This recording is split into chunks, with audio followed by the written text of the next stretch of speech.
girl Jade Ashley, and I want to welcome you back to a new video of When the Beat Drops. And like always, you know I'm here to give you my 5 hottest beats and music of this week, so stay tuned for more. Okay guys, so let's just dive into the beats of this week. So the first beat of this week, I have to talk about Jermaine Dupri coming out. Not coming out in that type of way, but he did an interview with Billboard magazine where he revealed that Sierra's new single I Bet is actually ripped off from Usher's You Got It Bad.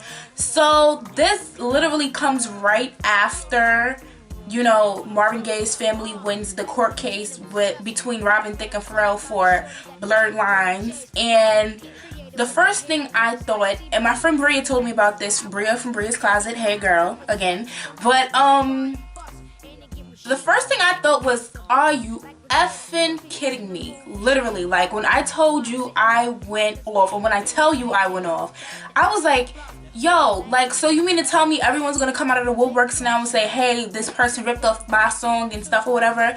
And I'm like, alright, JD, you really trying it? I'm like, look, you just sound a hot mess. And first of all, I definitely went off because repeatedly I said how many times I love that song by Sierra. I learned it the same week it came out. So I was like, yo, you're really getting me tight. Like, I understand he produced he produced You Got It Bad with Brian Michael Cox, so obviously he would know like the instrumentals and stuff or whatever. So I just ranted for like 20 minutes straight, and then I was like, well, let me listen to them and just see, you know, like if they sound alike or not.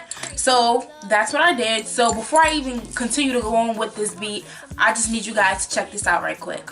So it was like after I heard that, I was like, okay, let me calm down. I mean, he may have a point, but it's not the same in the sense of, you know, the whole Blurred Line situation. You can play the Marvin Gaye track and you can play Blurred Lines on top of one another and you're like, yo, they sound exactly the same. Now when you listen to the Usher and the Sierra, it's like you hear the chords and stuff or whatever, but it's the same, but it's not the same. And then I'm like, well, Usher's from Atlanta, Sierra was raised in Atlanta and stuff or whatever. So, you know, Atlanta, you know how each part of, like, you know, different cities, they have that sound. You know how, like, they say that's that New York sound. Or you know how, like, the West Coast over, you know, LA, they have, like, their certain sound. And do you know down south, they have their type of certain sound. So I'm like, these are two R&B singers from the Atlanta area. So I'm like, you would hear similarities in their music and stuff or whatever.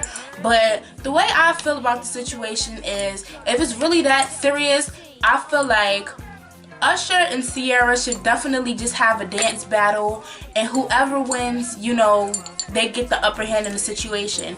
But I was like, look, you could have kept that to yourself. You didn't have to sit here and talk about it in an interview with Billboard, and then it sits here and it just makes news. Because people like myself who just loves the song by Sierra, I'm definitely gonna go off like I have absolutely no sense, and that's exactly what I did. So JD, I'm gonna play Charlemagne right now, and I'm gonna just give you Donkey of the Week because that just honestly, seriously got me really, really upset. But moving on to our second beat of this week, I have to talk about Kendrick Lamar's new album, To Pimp a Butterfly. So last week in the video, I talked about how To Pimp a Butterfly, oh, it's coming out March 23rd and stuff or whatever, and I sat there and I talked about his feature in Billboard magazine and whatnot. So lo and behold, you know, Sunday night, you know, I heard a couple of gunshots outside. I woke up and I couldn't go to sleep, so I was just on my phone. So I was on iTunes and I see the album there, like under the new releases tab, and I'm like, this album is supposed to come out next week on the 23rd, and it came out on the 16th. So I'm like, I'm not understand, like, wait a minute. So the first thing I thought was, well, look, you gotta get this album right now because they might snatch it off iTunes, because maybe it was a mistake. So I sat there, I was up at like 4 o'clock in the morning, laying in the bed, downloading to Pimp a Butterfly on my phone, and then I listened to it on my way to school the next morning. And I just have to say that this album is everything that I expected it to be, especially after I talked about his Rolling Stone feature from last week, when they talked about how the album had like this, you know, jazz 1970s Miles Davis type of feel. So I kind of understood, you know, what type of music to expect, or I understood what sound to expect when hearing the album. And then as far as the content of the album went, you know, I just kind of referenced back to, you know, the topics of what he talked about in his song The Blacker the Berry. So I kind of knew the direction as far as like Kendrick was going with this new album. So when I listened to the album while I was on my way to school, you know, I'm like, yeah, like just the sound, like it just gives you like that good music that, you know, your grandparents and your parents listen to, and they be like, what y'all know about this type of music? This that good music. I don't know what y'all listen to today. So I kind of got that feel of the music from listening to the album, which I totally expected. So I kind of want to run through some tracks or whatever. You guys know that I usually, you know, just talk about like my favorites and stuff, but I will say that if you don't have the album yet, or if you have the album, just this is the type of album where you have to listen to the album in its entirety, and it's best that you listen to the album, like the tracks, in order and stuff, because I feel like the whole album tells like this big story. And I probably said this when I talked about The Blacker the Berry when it first came out, like right after the Grammys, and I was talking about how like you get this sense of like black pride and, you know, self-acceptance, and, you know, you're just happy to be who you are. Like I feel like that was the feel, or that was like the topic of like the whole album. So, you know, the first song on the album is Wesley's Theory, and that kind of, you know, introduces, you know, the whole To Pimp a Butterfly type theme, you know. So, and of course you get like that, you know, 1970s type of feel from the first track right then and there. And then the second track is For Free. Now I will say that in between like the tracks and stuff on the album, Kendrick, he can be heard reciting poetry. So, you know, as, you know, each song, you know, like progresses and stuff, you hear him talking and, you know, reciting poems and whatnot. And then you hear, like skits and everything. So that's why I said it's important that you, like, kind of listen to it in its entirety, in order and stuff or whatever, because it tells, like, this one big story. So after Wesley's Theory, we have For Free, which is an interlude. And then we kind of move on to King Kunta. Now, King Kunta, like, that's one of my favorites because, you know, like, it's like one, you just able to bump it, you know, and stuff, whatever. You know, he has like, I feel like he's saying something important in each and every song, but then there's those songs where it's like real deep and you just have to listen to it over and over and over and stuff. So yeah. And then the next track is Institutionalized. Now Institutionalized is not really like one of those like dance tracks, but it is a song that you should be able to listen to and like realize like what he's talking about. He talks about how, you know, I'm institutionalized, like how they like institutionalize like black people in hoods and stuff or whatever. Like I live in a hood, I'm institutionalized, but I'm still able to kill, I don't want to say a nigga, but you know, I'm still able to, it's about being like institutionalized both mentally and like physically, and how they look at black people and how they institutionalize us. So that's definitely one of like the deepest tracks on the album to me. And then after Institutionalized, you have like These Walls. Now that is definitely what I think that was probably like my first favorite, like after like hearing the album for the first time. These Walls, that's like another track that you're able to like bump to. Following that, you have You, and then we have the next track, which is Alright. We gonna be alright, we gonna be alright. So I like that song as well. And then after that, we have For Sale, which is another interlude, followed by Mama. The 10th track is Hood Politics, and that is another song that y'all have to like pay attention to. It's like about being like real fake and stuff or whatever, like just fake. So look, it's a good track. And then followed by Hood Politics, we have How Much a Dollar Costs, Complexion, and then The Blacker the Berry. We all know that song. That it bumps. Like, that's still one of my favorites. And then You Ain't Gotta Lie, and then and then the last track, which is, boy, when I first heard this last track, it's called Mortal Man. And Mortal Man, it kind of like brung everything in the album together. So I was, like I said, when I first heard the album, I was like traveling to school, so you know, everything flows together well. You know, I'm just listening to it, observing, taking everything in, and as I'm listening to it, Mortal Man is the longest track on the album, so as I'm listening to it, you know, just listening to the song and stuff, whatever, the song, you know, comes down, and like I said, that Kendrick, he was reciting poetry like throughout the album.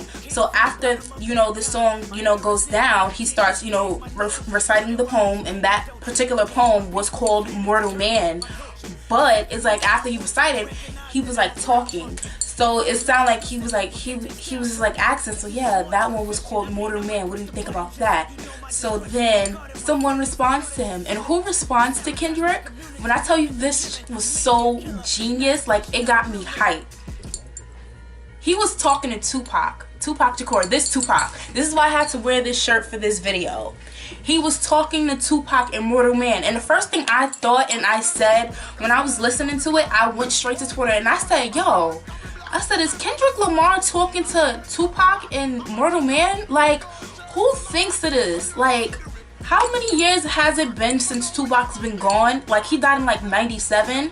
So I'm like, and all of these rappers that came after, and no one had, like, you know, it's the best. It's the best. Like, I'm kind of at a loss for words. But you know how they always, you know, people ask you like, oh, if there's one artist you can ever talk to, or one artist you could ever bring back, or one artist you could ever interview or something like that, or have a conversation with, who would it be?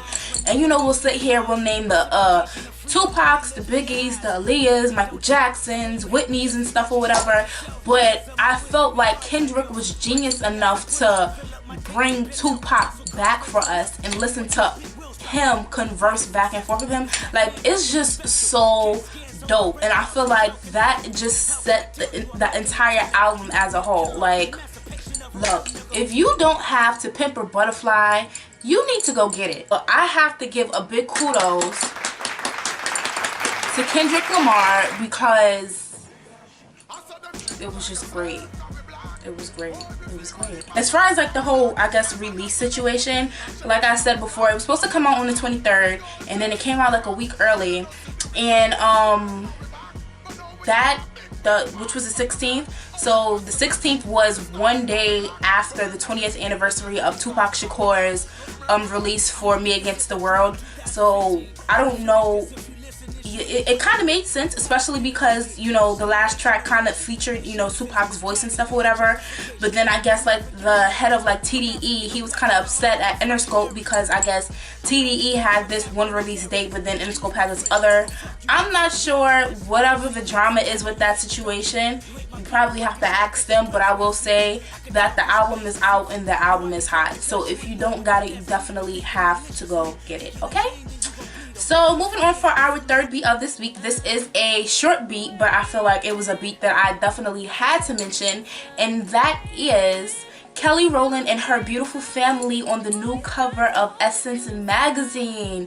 Like, this is like the first time we like fully get to see her son, Titan Joel Witherspoon, and he is so adorable. Like, he's just so cute. So her and her family are on the cover and are featured inside the April issue of Essence magazine. And there is an interview that I seen that she did with Entertainment Tonight, and I'll be sure to link it below so you can, you know, watch it and stuff. And you know, she basically kind of reflects on like her new life. Like, she's a wife, she's a mom. Unfortunately, a month after her son was born, back in December, she lost her mom, I think, to like cardiac arrest or something like that. So it's like her mom only got to spend like weeks with her and her grandchild before she like unexpectedly passed away. So, you know, they asked her about her mom and like how her mom prepared her to be a mother and how her life is like completely different and how she's like just happy. And actually one quote that she said to Essence was, "My road to my happiness hasn't been an easy one. It hasn't been peachy all the time, but I am so happy." And I'm so happy that she's so happy, because, you know, a lot of people, they didn't become worried, but, you know, her happiness was questioned, especially when her last album, Talk a Good Game, came out. And, you know, we kind of got insight from her mouth firsthand about darker days in her life, as far as like how she felt when you know, Beyonce kind of like became bigger past Destiny's Child, and how she was in an abusive relationship and stuff or whatever. So I feel like, you know, everything that we learned about Kelly that we did not know before when we listened to Talk a Good Game, I feel like it brought her to this happiness that she's in now, and I'm just happy for her. So yeah, like I said, I will link the interview with her in Entertainment Tonight below. They interviewed her, I think probably on the set or like right after she did the Essence shoot. And be sure to pick up the April 2015 issue of Essence magazine with Kelly, Titan, and then her husband Tim. They just look so cute, and I'm just so happy. So congratulations to Kelly on just living a happy life. Not everyone is happy in life, so yeah. So moving on to my fourth beat of this week, and this might be the longest beat. If you thought the Kendrick was long, this is about to be longer.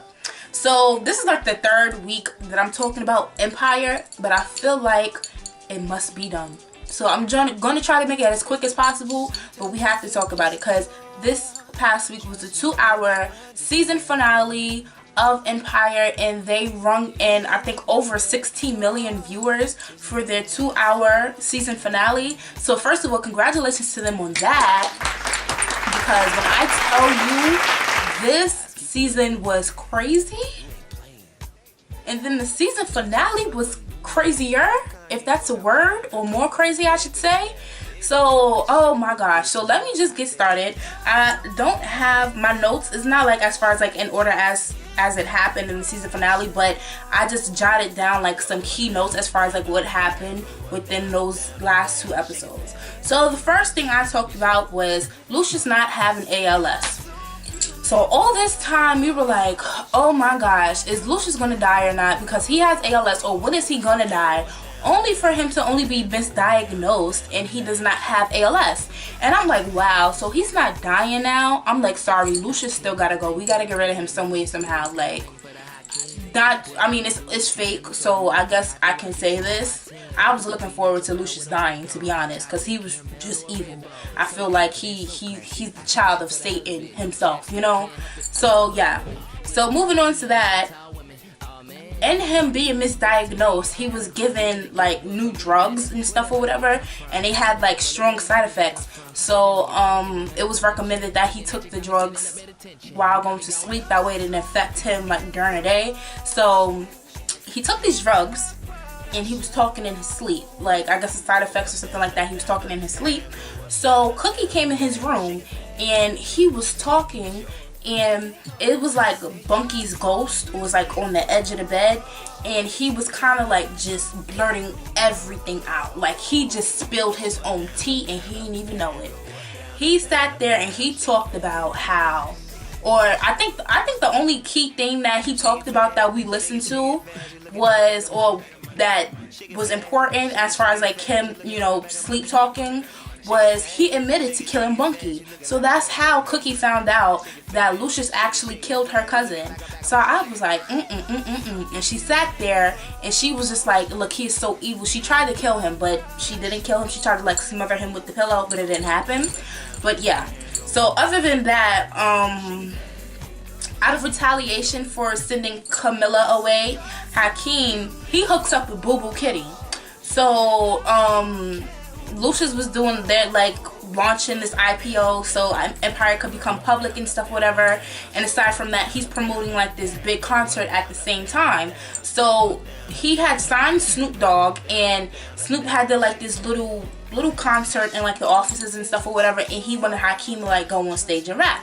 So Snoop is rapping, and then Snoop bring Hakeem on stage. So Hakeem, he's sitting there, he, you know, freestyling, and he like, I'm gonna take your company and I'm gonna take your bitch. And I was like, oh, but we didn't know what he meant at the time until he went to Hakeem's house, because Hakeem threatened to sign with his rival Beretti. So he was having this party at the time, and as he walked past a room, he saw Boo Boo Kitty, aka Anika, with Hakeem, and I was like, wow. Like, that was one of those moments where I was like, what?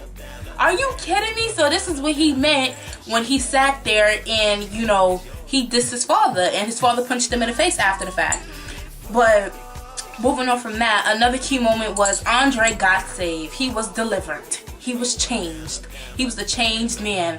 After he came out of, it's not rehab, but, you know, after he came from the place where he had to go because he booked and wild out, because y'all know he bipolar. I don't know what to call it right now, but, yeah. After he came from that place, he just did not feel the whole essence of being back at Empire, and he showed up at a church where Jennifer Hudson went, because Jennifer Hudson was like his music therapist or something like that, or whatever.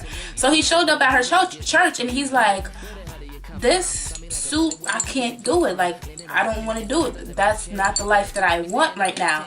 So he was kind of like, you know, changed, if you want to call it.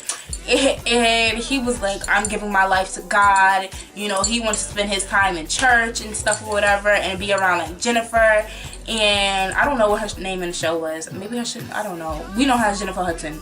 Maybe I don't remember what her name was. If y'all know what Jennifer Hudson's name was in this season, please put it below, because I don't be knowing. But he got saved, but Lucius, he put an end to all that. He the devil, I told y'all. So he walked up in the church after he found out that he didn't have ALS. He felt like, I'm grateful to God and I want to do this gospel album and stuff or whatever. So he kind of snatched, you know, Andre's Jesus savingness. I don't know. He snatched that away from Andre. I don't know what to call it. So that he's just evil. I told you, he's Satan's son. But moving on from that, okay, so one moment that I liked, music-wise, was Lucius, he wanted to do a new song at this concert that he was giving, and he had writer's block. So Jamal, he had just released an album, and a lot of the press was saying that he was the next one to run Empire. So then he kind of went to Jamal, and he said to Jamal, yeah, you know, I'm just trying to write this song, but it's not happening, and it's this part here, but I can't match another part. So then Jamal is like, I know what it's like. It's writer's block. So what Jamal did was he took him back to their old house, and you know, he put him back in the environment that he was in that helped him to become the superstar that he became, to build Empire.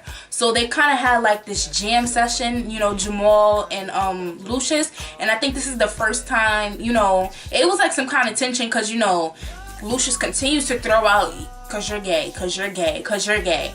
But at the same time, it was still like a bonding moment, and we learned that, you know, Jamal actually been looking up to his father for a while, and he was like, yo, you a sucker now. Like, I looked up to you, I learned from you, and it's like, now I'm better than you. Like, what happened?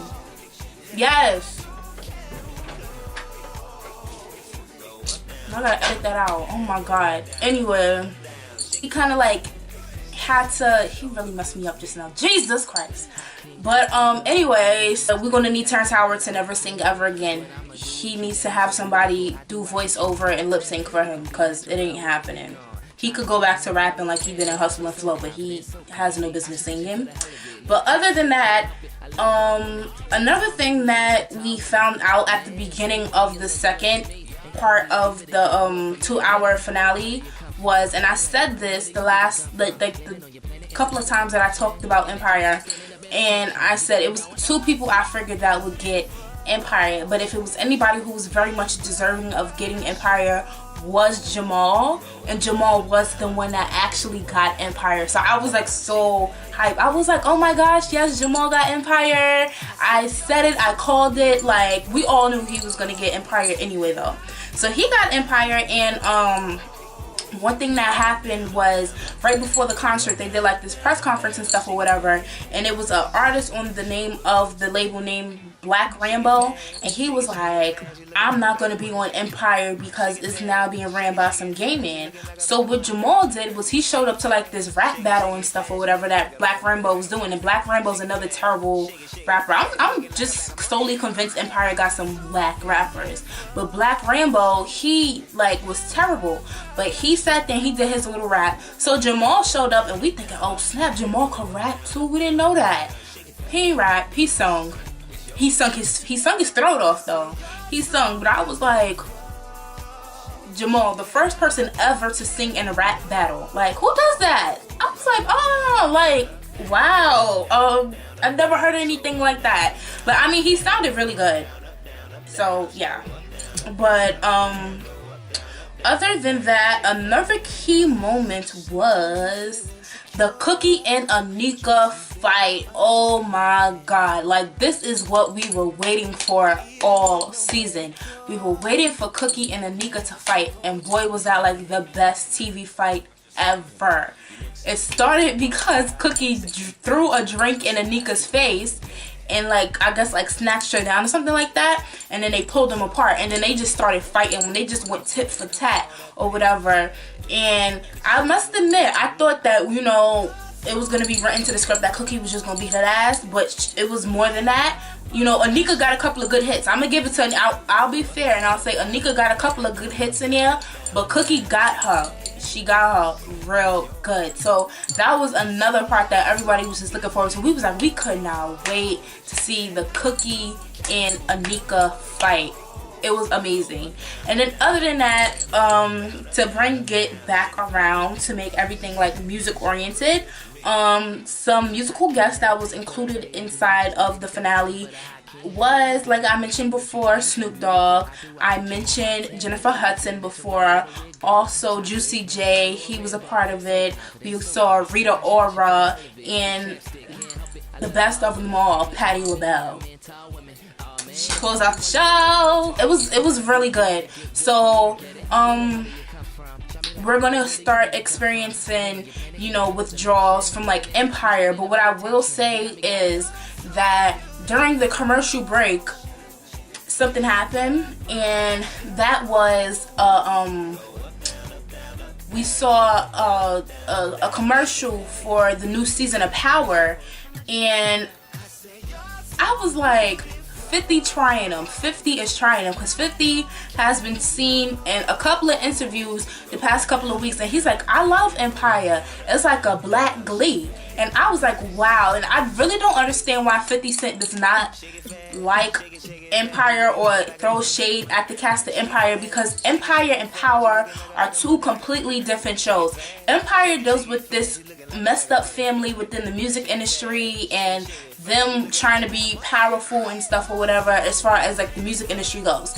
Power has to deal with sexy Omari Hardwick, aka Ghost St. Patrick, and how he's a drug lord and how he's trying to get out the game and open up these clubs, but his drug life, it can't disappear. So we got a drug lord, and then we got a family running a record company. These are two different completely shows that are absolutely good. So I don't understand why, you know, we just can't have two successful shows with successful black people on it. Like, God, like 50, like stop being negative. Like, you really play too much. You really play too much. And the shade was real. Cause I'm like, how you gonna sit here and put a commercial for Power on Fox in between Empire? So he was getting Empire's viewers while Empire was on by putting the commercial on, and then it was words something like empires are not given, empires are built, or something like that. And I'm like, look, 50, you really tried it, and we all caught onto it. But I will say, because Empire is over and we have to wait possibly until maybe, I don't know when, I think they start shooting season 2 this summer. So it'll be some time, it'll be a minute before we see the new season of Empire. Hopefully not too long. But Power does come back in June, so we will be watching Power. So 50, you can calm down, because it's not like we didn't forget about Power anyway. We love that show. But is that all I have to say about the Empire? I think that's it. Oh, and the Empire soundtrack is out now, and it has reached #1. So yes. Y'all know I told y'all You're So Beautiful is my song anyway. So yeah, that's all I have to say about Empire. And as far as my last beat of this week, I have to talk about Keri Hilson. So if anybody who knows me, you guys know how I used to feel about Keri Hilson. I've talked about how I have this musical family, and Keri Hilson is a part of that family. In fact, I label her as one of my aunts, so I'm like Auntie Keri and stuff or whatever. But for the past couple of years, I've not been feeling Keri Hilson, because I feel like as a true die-hard fan, I feel abandoned. It's like, I used to go, when I tell you I went hard for her, I remember back in high school, I used to be in vocal class, and I used to get in arguments with people because they used to try to play her, and I would be like, you will not disrespect her, you will not downplay her as an artist. Not only is she great vocally, but she is a writer. She probably wrote your favorite artist's hit single. So it's like, you're not gonna sit here and you're not gonna disrespect my Aunt Keri. And then back, I think that it had to be 2009, 2010ish, I would say, probably like 2010. She kind of just like disappeared. It's like a lot of people were saying like, oh, the Beehive ran her away. I mean, I've seen tweets where she was saying like, this industry could be so cruel and I just need a break and stuff. And I could understand that, but I feel like I went through my entire high school career. I'm damn near finished with college, and she still ain't got no music out. And I just felt like, as somebody who was like a diehard Keri Hilson fan, I felt very much disrespected, and I felt like she did not care about me. I remember I used to write letters to her like, oh my gosh, Auntie Keri, when are you coming out with a new music? Like, I remember one time I went to 106 in Park, like I skipped the end of, I didn't even finish my whole school day. Like, I skipped school to go to 106 in Park because Keri Hilson was going to be there, and I couldn't get in because there was too many people. And I remember walking away from 106 in Park Studios crying because I wanted to see Keri Hilson. So when I tell you I used to go hard, I got the No Boys Allowed chain and everything. When No Boys Allowed came out, that was December 2010 or something like that, and the day after Christmas, it was like this huge snowstorm. It was like stupid crazy, to the point that buses was getting stuck in the street, cars were getting stuck. I couldn't walk on the sidewalk. I had to walk in the street with cars. But I took my Christmas money from that year and I made sure I trooped it to Target over piles of snow just to buy No Boys Allowed. I had the No Boys Allowed chain. Like, it was just crazy. And then I felt like she just disappeared and she just stopped with music. I think the only song I remember her coming out with after that was on the soundtrack for Think Like a Man, and I think the song was called like Freedom Ride or something like that. But other than that, she's been silent. Like, I understand she wanted to live her life, but damn, like, you couldn't drop a mixtape, or EP or something, like, And then it was so many people that were saying like, she'd rather be up under some basketball player than having her own career and making music. Like, okay, I'm not gonna lie, it wasn't people that was saying that, it was me. I felt like, okay, so Keri doesn't want to make music. She wants to be all up under Surge and be in love and shit and not make music. And I felt some type of way. I mean, I was mad at the time and I don't mean it now, but it's just like, where's the music? You know? Like, and I always say to people, don't bring her up because I'm gonna go off the way I'm going off right now. But earlier this week, Timbaland, he posted a preview of new music from Keri Hilson on his Instagram, and I'll be sure to insert it now, so check it out.